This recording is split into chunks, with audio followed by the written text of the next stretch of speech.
بسم اللہ الرحمن الرحیم۔ السلام علیکم ورحمۃ اللہ وبرکاتہ۔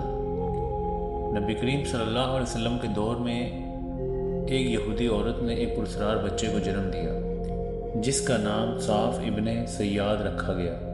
یہ بچہ پیدائشی طور پر کانا اور مسلمان بچوں کے ساتھ کھیلا کرتا۔ کچھ عادتوں اور شکل و صورت کی وجہ سے یہ لقب پورے مدینے اور اس کے آس پاس کے علاقے کے اندر مشہور ہونے لگا۔ وہ عادتیں یہ تھی کہ یہ لڑکا اپنے اوپر وہی آنے کا دعویٰ کرنے لگا۔ وہ عجیب و غریب اور پرسرار قسم کی چیزوں کو نہ صرف دیکھنے کا دعویٰ بلکہ لوگوں کو بھی اس کے بارے میں بتایا کرتا۔ اس کی ماں پریشان ہو کر رسول اللہ صلی اللہ علیہ وسلم کے پاس گئی اور اپنے بیٹے کا سارا حال ان کے سامنے بیان کر کے رسول اللہ صلی اللہ علیہ وسلم سے گزارش کی کہ ایک بار آ کر اس کا معائنہ کر لیں۔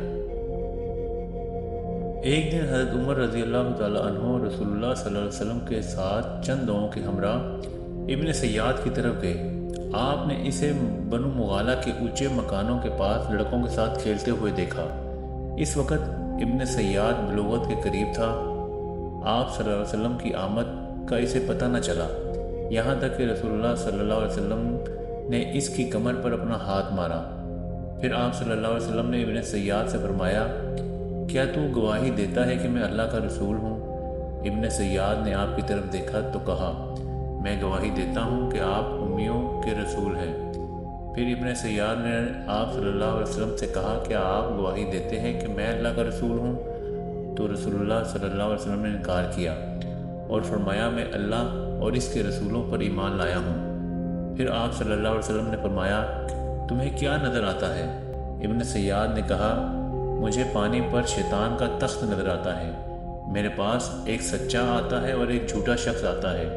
اس کے بعد رسول اللہ صلی اللہ علیہ وسلم نے اس سے فرمایا، تجھ پر معاملہ گڑمٹ کر دیا گیا ہے۔ پھر رسول اللہ صلی اللہ علیہ وسلم نے اس سے فرمایا، میں نے تجھ سے پوچھنے کے لیے ایک چیز اپنے دل میں چھپائی ہے، وہ کیا ہے؟ ابن سیاد نے کہا، وہ دغ ہے۔ رسول اللہ صلی اللہ علیہ وسلم نے اس سے فرمایا، دور دفع ہو جا، تو اپنی حیثیت سے آگے نہیں بڑھ سکے گا۔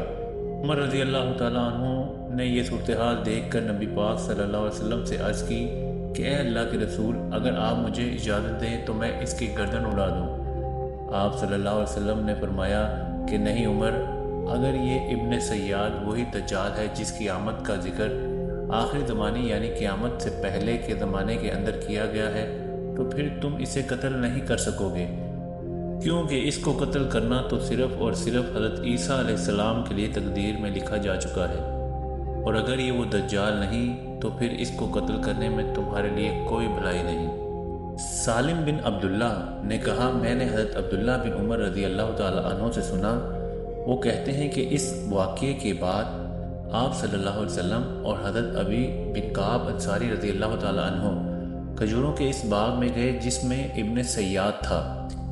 باغ میں داخل ہونے کے بعد آپ صلی اللہ علیہ وسلم کھجوروں کے تنوں کی آڑ میں ہونے لگے تاکہ اس سے پہلے کہ ابن سیاد آپ کو دیکھے آپ اس کی کوئی بات سن لیں۔ وہ بستر کی ایک چادر میں اسے اوڑھ کر لیٹا ہوا تھا۔ اس کے اندر سے اس کی گنگناہٹ کی آواز آ رہی تھی۔ جب آپ صلی اللہ علیہ وسلم کھجور کے درختوں کی آڑ لے رہے تھے تو اس کی ماں نے آپ کو دیکھ لیا اور ابن سیاد سے کہنے لگی، محمد صلی اللہ علیہ وسلم آئے ہیں۔ ابن سیاد اچھل کر کھڑا ہو گیا۔ آپ صلی اللہ علیہ وسلم نے فرمایا، اگر وہ اس کو اسی حالت میں چھوڑ دیتی تو وہ اپنا معاملہ واضح کر دیتا۔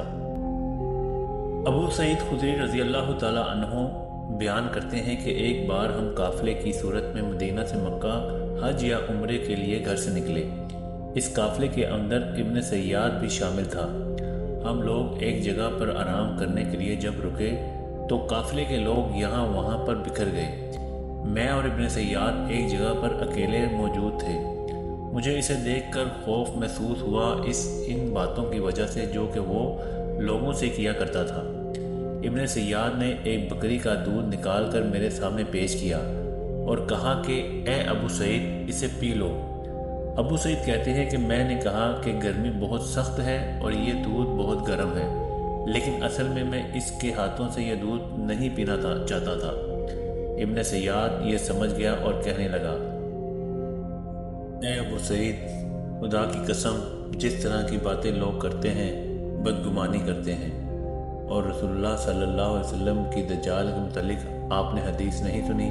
اور مجھے یہ بتاؤ کہ یہ انصار کے سبھی لوگ جانتے نہیں کہ رسول اللہ صلی اللہ علیہ وسلم نے فرمایا تھا کہ دجال کافر ہوگا جبکہ میں تو مسلمان ہوں۔ نبی کریم صلی اللہ علیہ وسلم نے فرمایا تھا کہ وہ بانجھ ہوگا، اس کی کوئی اولاد نہیں ہوگی، پر میں تو اپنے بچے کو اور بیوی کو مدینہ چھوڑ کر آ رہا ہوں۔ کیا رسول اللہ صلی اللہ علیہ وسلم نے یہ نہیں فرمایا تھا کہ دجال مکہ اور مدینہ کے اندر داخل نہیں ہو سکے گا، اور میں تو مدینہ سے آ کر مکہ کے لیے جا رہا ہوں؟ ابو سعید کہتے ہیں کہ قریب تھا کہ میں اس کی باتوں میں آ جاتا۔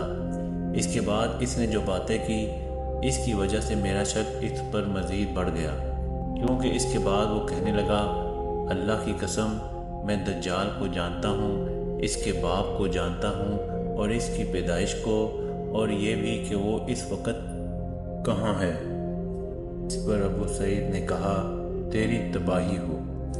تاریخ دانوں کے مطابق ابن سیاد ابن معاویہ کے دور تک مدینہ کے اندر زندہ رہا، مگر واقعہ حرہ کے بعد اچانک ایسا غائب ہوا کہ اس کا کوئی سراغ نہیں ملا، جبکہ تاریخ دانوں کے مطابق وہ مسلمان تھا۔ اس نے حج کیا، جہاد بھی کیا، اور مدینے میں اس کی موت ہوئی، جہاں پر اس کا جنازہ بھی پڑھایا گیا۔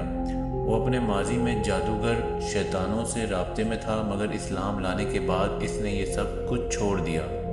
اس وقت کے اندر اس کا کوئی ایسا واقعہ نہیں ملتا، مگر آج تک یہ شخصیت پوری اسلامی تاریخ کے اندر ایک پراسرار کردار کی حیثیت رکھتی ہے، کیونکہ اللہ کے رسول نے اور خود اللہ کی ذات نے انسانوں سے اس کی حقیقت چھپانے کے اندر ہی کوئی مصلحت رکھی ہے۔ وآخر دعوانا ان الحمد للہ رب العالمین۔